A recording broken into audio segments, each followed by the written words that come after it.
आत्तापर्यंत आपण emergency fund तयार केला आणि पहिलं पोर्टफोलिओ कसं उभं करायचं ते पाहिलं. आता प्रश्न येतो, ठीक आहे, पण फायरसाठी एस आय पी नेमकी करायची कशी? कारण एस आय पी ही फक्त गुंतवणूक नाही, ती एक सवय आहे आणि फायरसाठी टॅलेंट नाही, लक नाही, तर सवय लागते. एस आय पी किती रकमेपासून सुरू करावी?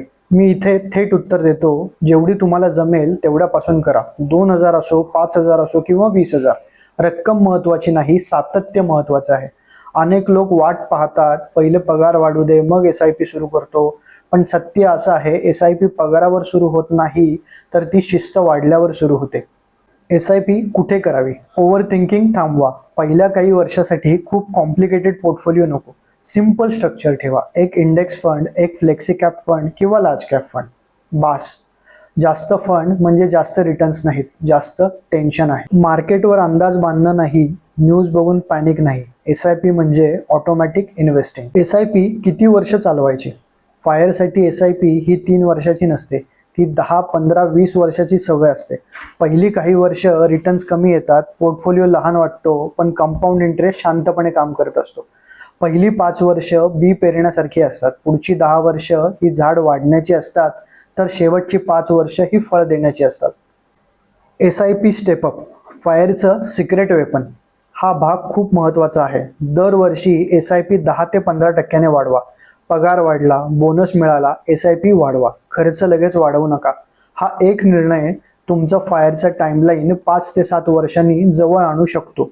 मार्केट पडलं तर काय? हा सगळ्यात मोठा फिअर असतो आपल्याला.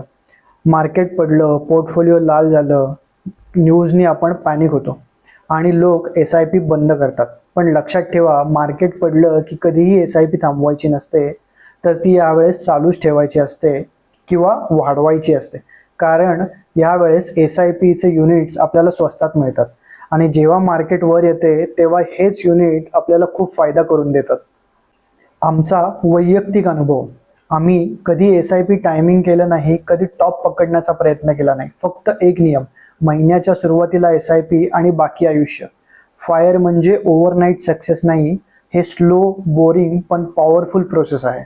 शेवटचा मुद्दा, सोशल मीडियावर 1 कोटी इन 5 इयर्स, 30व्या वर्षी रिटायरमेंट, असं खूप काही दिसेल. पण फायरचं खरं सौंदर्य आहे तुमचं आयुष्य तुमच्या अटीवर.